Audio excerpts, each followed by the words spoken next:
may ipapagawa sa'yo si Miss Aurora. Wala akong gagawin na hindi parte ng trabaho ko, Melanie. I think gagawin mo naman ang isang to. Dahil dito nakasalalay ang karir mo at ng piloto mong nobyo sa Eagle Airways.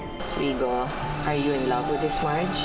Kaya ba hanggang ngayon hindi ka pa rin nagpo-propose? You can do anything that you want. Basta huwag mo lang kalilimutan na bingwitin si Rigo. Xavier, why did you and Andrea broke up? Takot ako sa commitment that time.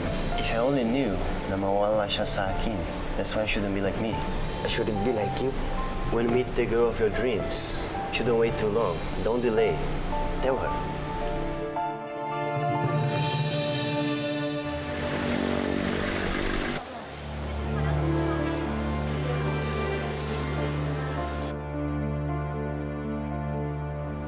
Good morning. Good morning. Let's get this over with, Mr. Salas. Based on my evaluation, hindi ka nag-fit to be employed as a cabin crew of Eagle Airways. Miss T, can you please justify your recommendations? Do I have to explain myself? Don't you trust my judgment as image and training consultant of Eagle Airways?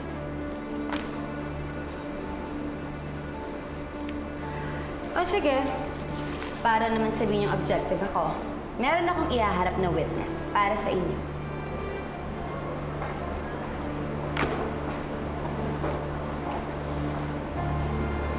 Bianca?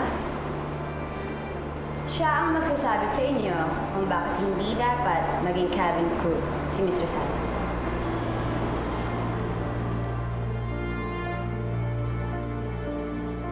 Tell Miss Evangeline how Mr. Salas performed as a cabin crew. Well, hindi po niya ginawa ng tama yung trabaho niya. She was rude to some of the passengers. She even flirted to some of the men on board. And worst of all, she did not remind Miss Aurora to fasten her seatbelt before landing, which is a major issue. Bianca, bakit mo sinasabi yan? Hindi totoo yan. 2 against 1. Kanino ka maniniwala? Sorry, Marge. Bianca, are you sure dyan sa mga sinasabi mo? Ginawa ba talaga yun ni Miss Rosales? Go ahead, Bianca. Huwag ka matakot sa kanila. Sabihin mo kung ano ang totoo. Akong bahala sa'yo. Totoo po. Siguro naman, Miss Evangeline, those are enough reasons para matanggal sa roster of cabin crew si Mr. Salas.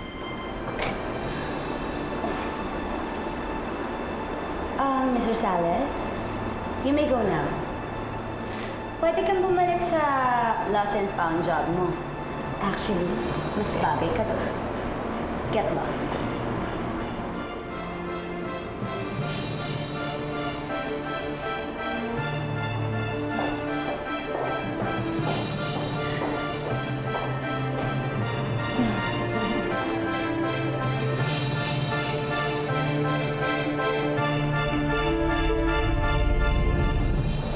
Marge, may nakapasa. Jerry, Oh, mga Dor, bakit? yung ating to. Alam mo na ba yung nangyari kay Marge? Alin po nangyari kay Marge? Si Marge, di nakapasa. Si Marge hindi nakapasa? Eh, paano nangyari yun? Hindi ko maniniwala. Ano ba si Bianca? Gumawa ng kwento tungkol kay Marge. Si Bianca gumawa ng kwento tungkol kay Marge? Parang di ata ako makapaniwala dyan. Pwes maniwala ka, nagawa ni Bianca. Eh, paano na po si Marge? Natawagan namin ni Janina kanina pa, wala namang sumasagot. Hindi kaya niya makipag-usap kahit kanina. Wala nga po sumasagot ah. Para ayaw talaga makipag-usap ah. Subukan mo ulit.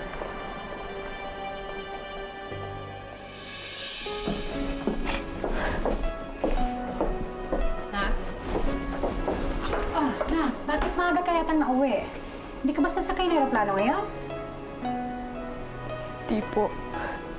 Bakit? Di na po ako sasakay ng aeroplano kahit kailan. Masaya na po kayo? Sorry po.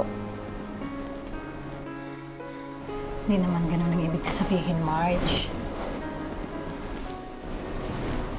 Kwento mo sa akin kung ano nangyari sa'yo. Hi, Han.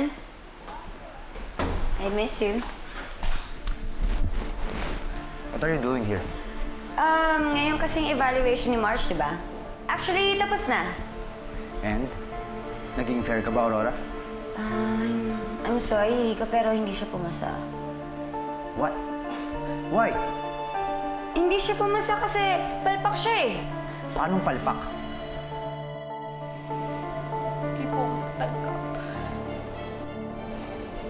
Hindi po ako pumasa. Hindi na nga lang yung paraan para mahanap ko yung mga kapatid ko. Ngayon, hindi na mangyayari yun.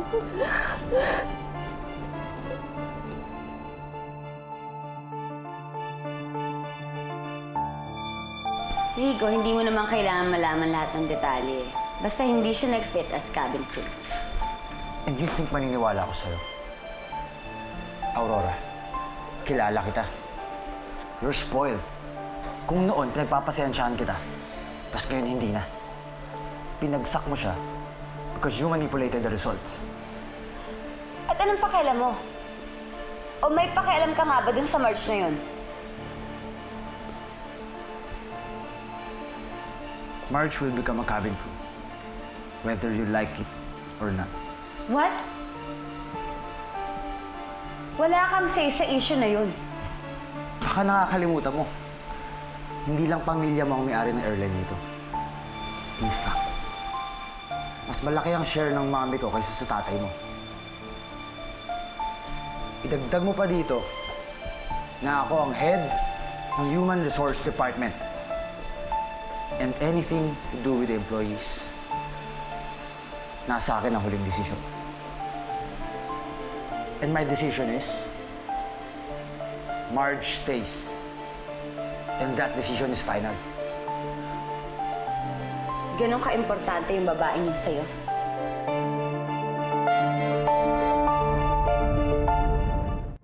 Sagutin mo ako, Rico. Ganon ba siya ka-importante sa'yo? I'm sorry, Aurora. Pero malaki ang utang na loob ko kay Marge. Gusto ko, matupad pa rin yung pangarap niya na maging cabin crew at mahanap yung mga kapatid niya.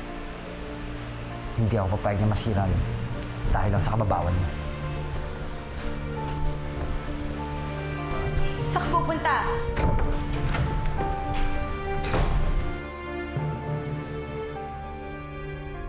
So, paano yan? Babalik ka na sa Lost and Found? Malay ko? Baka oo. Baka hindi. Marge, talaga bang ina-accept mo lahat kahit di mo kilala? Oo. Eh, baka makatulong. Baka may kilala sila. Alam mo, siguro ang dami mo ng siraulong friend dyan. Hindi mo lang alam. Uy, may kilala akong Felix Flores. Oh? Nako! Huwag ka naman umasa dyan. Marge, naalala ba yung dati? Yung dati, di ba? Niloko lang tayo. Hingan mo muna ng information tungkol sa mga kapatid mo. Go. Please give me information. Ito. 19 siya. Pinanganak August 12, 1991.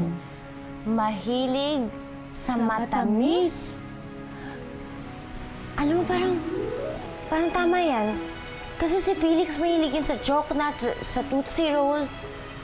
Alam mo, tsamba lang yan. Coincidence.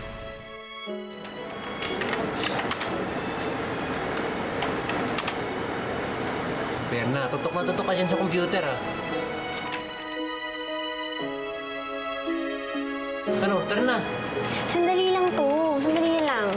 May lakad pa kami ni King. Sige na, sandali na nga lang to. Sige, hintayin kita sa labas.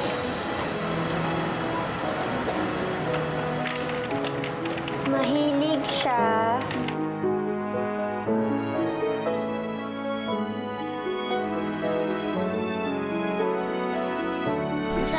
ganito, ate. Tingnan mo nga yung itsura mo. Grabe ka naman kumain. Lagkit. Mamaya, hugasan natin yan, ha? Pahingi nga ako nito. Ay ba? Si Felix. Si Felix nga yan. Nararamdaman ko.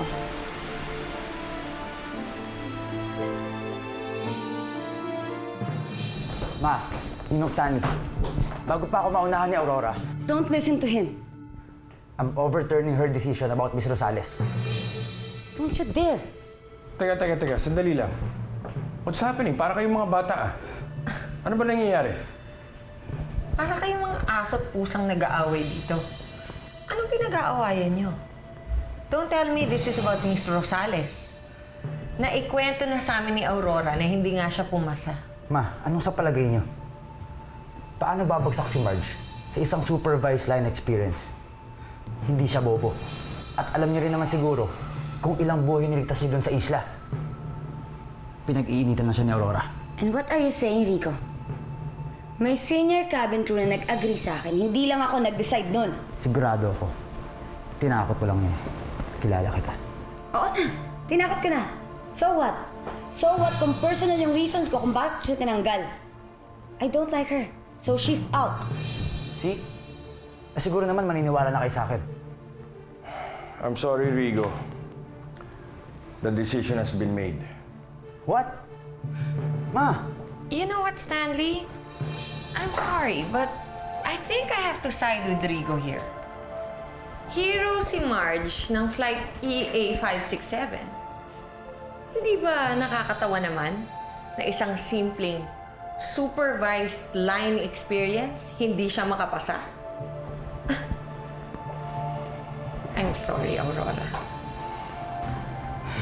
2 versus 2. Hindi pa tatapos. We need a tiebreaker.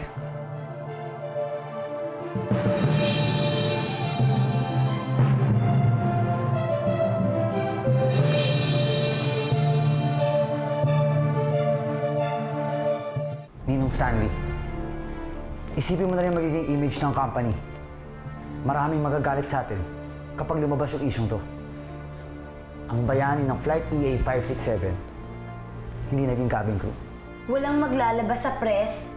Nakakasiguro ka dyan? Are you trying to betray the company? Hindi ang kumpanya. Ikaw. Dahil ikaw lang naman ang petty at immature.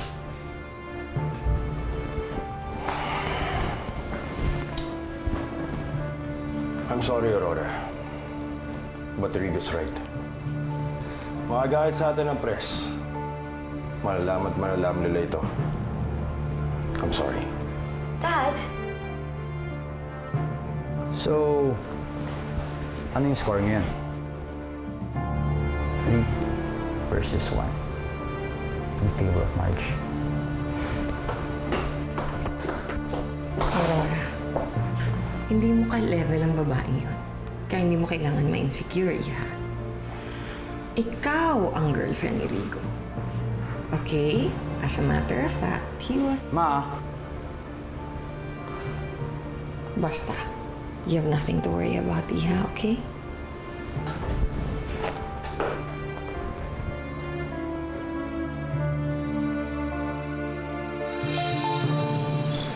Facebook ka pa kanina. Sino ba kausap mo doon?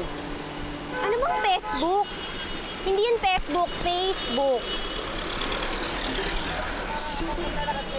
Eh di Facebook. Ito naman nag-aaral lang. Kala mo na kung sino magsalita. At least ako natututo. Bakit ikaw kasi hindi ka mag-aral? Hindi ka pa kalat-kalat sa daan, no? Kukulitin mo na naman ba ako sa restaurant, di po? Alam mo ba kung gaano kalit ang sweldo doon? Tapos buong araw ako magtatrabaho parang kalabaw?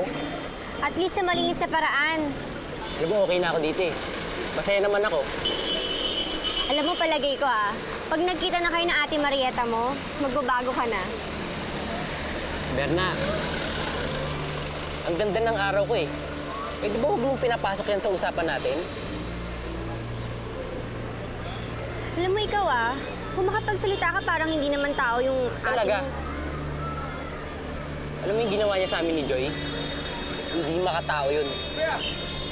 Ano? Saan tayo mamaya? Kung bahala dun, may naspatan na akong chikot.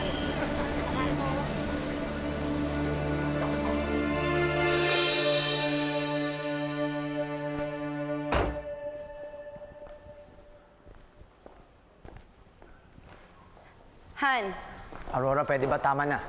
You lose. alam ko. Akala ko ipipilit mo pa eh. Han, I have to confess something.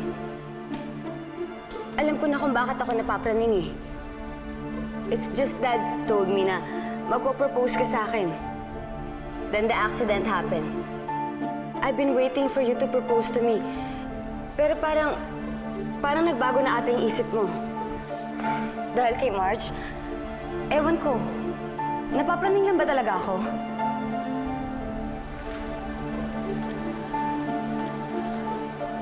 To tell you the truth, I can't propose to you anymore. Nak! Nay! Nak, samahan mo ako, Nak! Pupunta ako sa bahay ng Ninang Julieta mo pagkatapos magbibingo kami doon. Halika na! Nay, kasi may iniintay akong email. Nang malibang-libang ka naman, halika na. Sige na. Kailangan ko po talaga kasi intayin yung email eh. Sigurado ka? Sige. Oh, may kumakatok, Nak.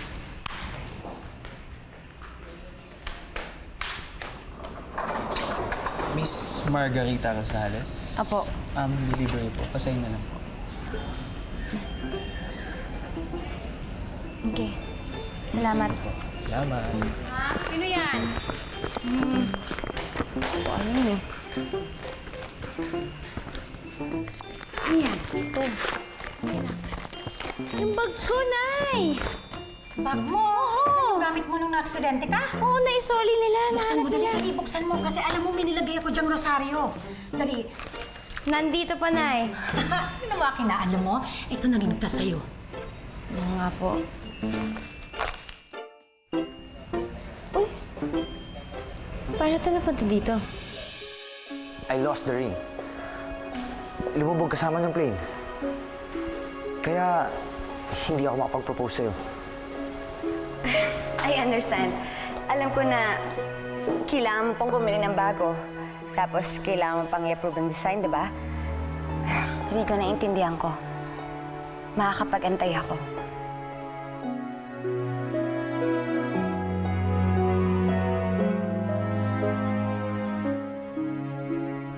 Oh, kung hindi sa'yo yan, kanino yan?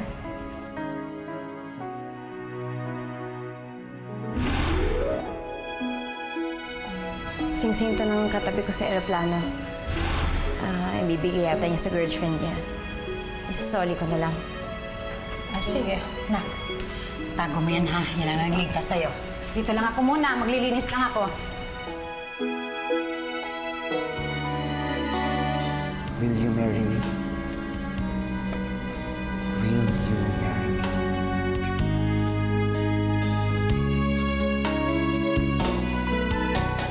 Okay, sir. We'll just give you an update as soon as possible. Okay. Thank you, sir. Thank you. sir. Thank you. Thank you, ma'am. Kindly close the door behind you. Thank you. Okay. What was that all about? Kinalaban mo ko. Sorry. Pero, yun ang opinion ko. As far as I'm concerned, I agree with Rigo. Ano bang alam mo sa Marge na yan kay Rigo? May namumubat sa kanilang dalawa? I don't know. Pero kung meron man, masama ba yun?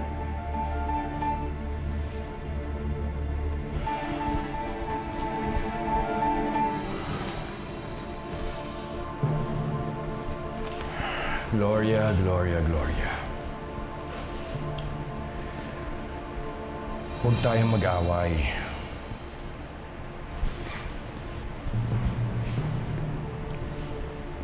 Magkakampi tayo, remember? Besides, we go long way back.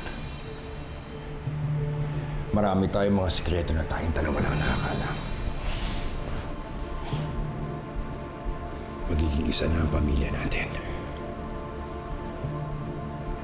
Naiintindihan mo ba ako? Naiintindihan mo ba ako?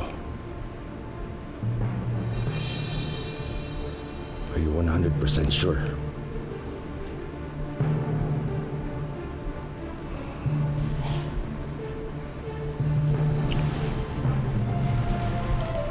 Good.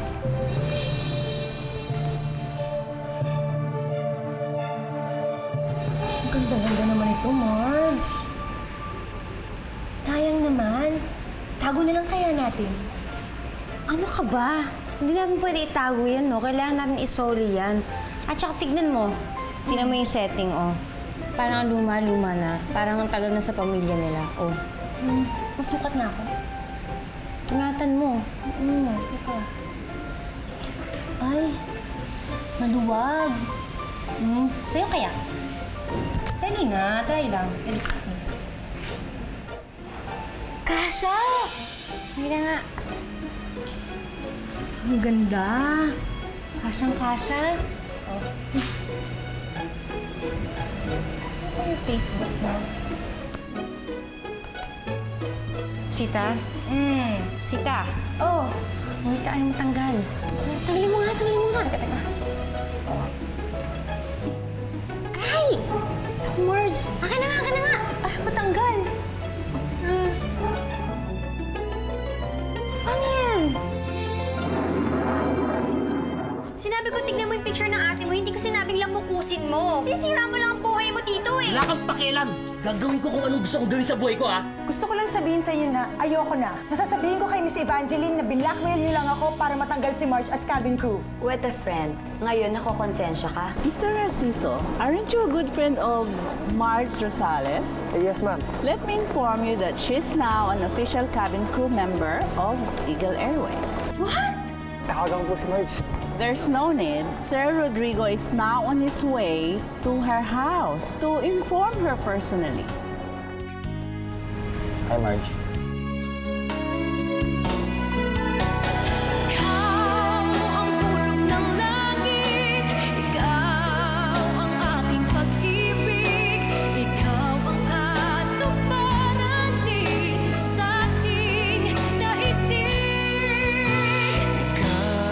Sa akin ang bituin, walang kupas